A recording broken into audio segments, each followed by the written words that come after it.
The Eastbourne Sightseeing Tour. The full tour takes about 50 minutes, and you will see Eastbourne's famous attractions, including the pier, the carpet gardens, the glorious seafront, the bandstand, the lifeboat museum, Beachy Head, Baltoot Lighthouse, the Seven Sisters, Burning Gap, the South Downs National Park, and East Dean, before returning to Eastbourne.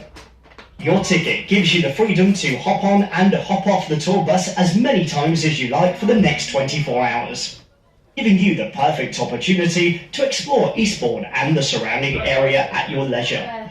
So now sit back and enjoy the tour. But please remember to remain seated whilst the bus is moving. If you wish to alight, please ring the bell once. Bell pushers are situated at the top of the stairs or throughout the lower saloon. On your left, past the old red phone box, is the pier. Eastbourne Pier Company was registered in 1865 and was opened in 1870 by Lord Cavendish, although work was not completed until 2 years later. On New Year's Day 1877, the landward half was swept away in a storm and rebuilt at a higher level, creating a drop towards the end of the pier. Eastbourne's pier is about 300 metres long, and the original plans were very simple. A long promenade which took people out to the sea without getting their feet wet. In 1888, a 400-seat domed pavilion was constructed at a cost of £250, which was later sold on to a farmer to use as a cattle shed. A new 1,000-seat theatre, bar and camera obscura was built in 1901. During the Second World War, part of the decking was removed and machine guns were installed. A Bofors anti-aircraft gun was sighted midway along the pier, measured to repel any attempted enemy landings. Throughout the late 19th and 20th centuries, pleasure steamers ran trips along the coast and across the Channel to Boulogne. 1957 was the final season. Strong swimmers were permitted to dive from the pier end between 6 and 9 in the morning. On the 30th of July 2014, East Sussex Fire and Rescue Service deployed 80 officers to tackle a devastating fire which destroyed the domed blue room at the landward end of the pier. The fire rapidly took hold and sadly completely destroyed the building. But thanks to the quick response of the Fire Brigade and the Royal National Lifeboat Institute, who rainbowed seawater on the remaining two-thirds of the pier, the majority of the structure was saved thanks to the bravery and skill of those men and women. Just ahead to your right is a statue of a young officer in memoriam to the Sussex men who served in their local unit, the 2nd Battalion of the Royal Sussex Regiment at the time of the Indian Mutiny in 1857, and who gave their lives for their country.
left are the famous carpet gardens, bright flower beds planted in geometric patterns called carpet bedding, traditional to the town since 1880.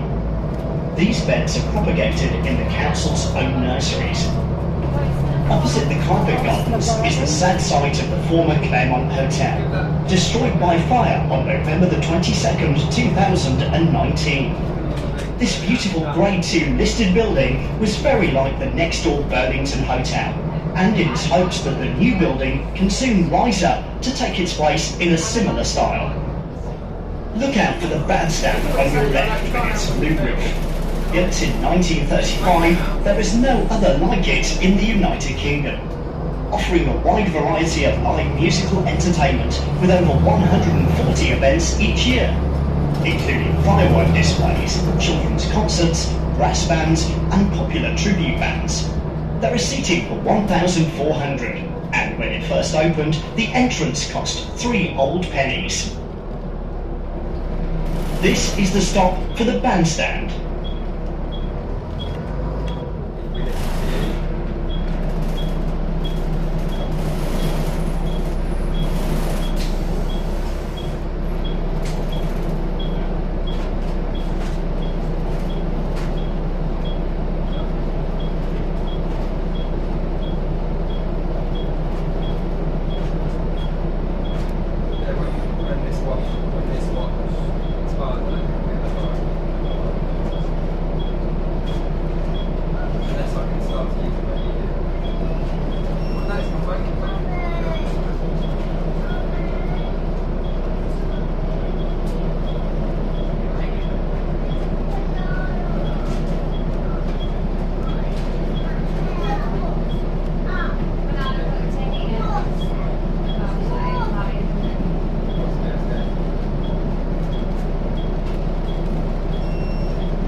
Over to your left, the low round building on the top of the hill is the Wish Tower, number 73 of the 74 Martello Towers, which were built along the south coast from Folkestone to nearby Seaford to protect the coastline from invasion by Napoleon. Below the Wish Tower, closer to the road below, is the first permanent lifeboat museum in the world. The first lifeboat to serve Eastbourne was a privately owned vessel built in 1822. 2 years before the Royal National Lifeboat Institute itself was founded, and given to the town by the well-known local John Ford, also known as Mad Jack. The boat, called the Rose, served until 1863. This is the stop for the Lifeboat Museum and Wish Tower. Coming up to your left, erected in 1910, is the statue of the 8th Duke of Devonshire, Spencer Compton, who was the mayor of Eastbourne. On the 13th of May 1874, it was announced that local resident William Earp was proposing to build a magnificent hotel with a 400-foot frontage at a cost of £50,000. The result was the Grand Hotel, which is the large white building set back on your right, the only 5-star seafront hotel in the country.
opened in 1877, there were only 6 bathrooms serving 200 rooms, and chambermaids had to carry hot water to the bathrooms twice a day. Many famous people have stayed at the Grand Hotel, including the future King Edward VIII, the late Queen Mother, Sir Thomas Beecham and Sir Edward Algar, to name but a few. Eastbourne had one of the very first municipal bus services in the world, starting on April the 12th, 1903. The earliest buses had an open driver's cab and no number plates, and were painted in red and brown livery. You will soon be able to see the white cliffs rising to almost 600 feet coming into view on the left. The cliffs, known as Beachy Head, is said to be derived from the old French beau chef, meaning beautiful headland. These are the highest chalk cliffs in Britain, and they form the most easterly part of the South Downs.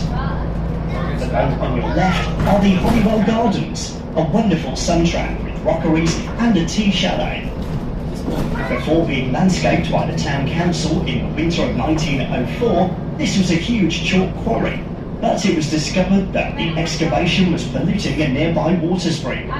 Also perched on top of the cliff is Honeywell Gardens, with an 18-hole batting course and lawn bowls overlooking the sea. This is the stop for Honeywell Gardens.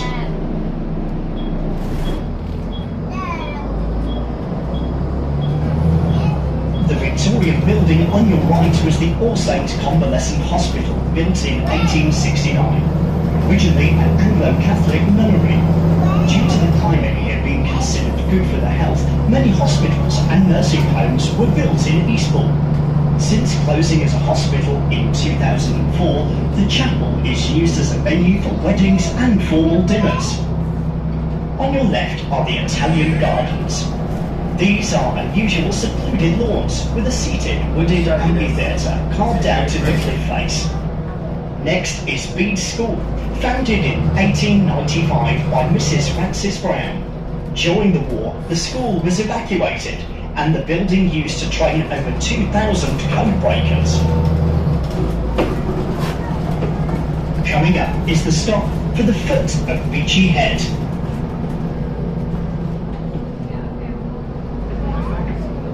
This is the stop for the foot of Beachy Head, Foyles Way and the kiosk. You can walk to the top of Beachy Head from here, but be warned, it is very steep. For the top of Beachy Head, please stay on the bus.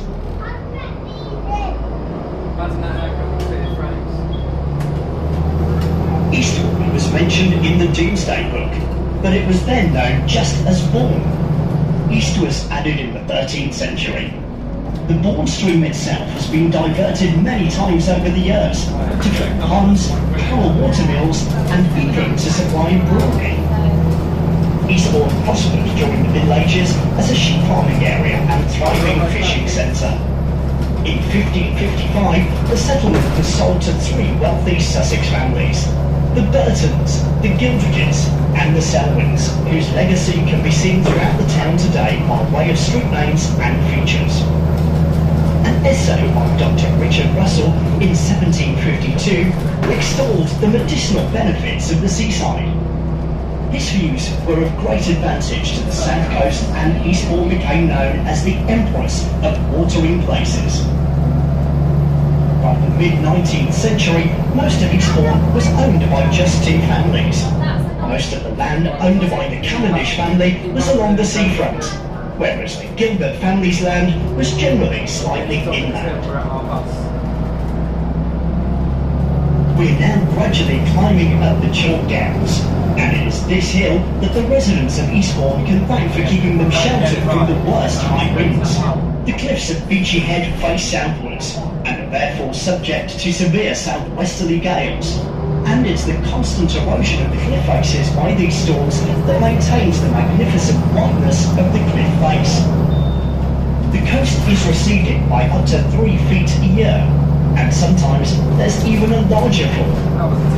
In 2002, a large piece of Beachy Head's cliffs fell into the sea.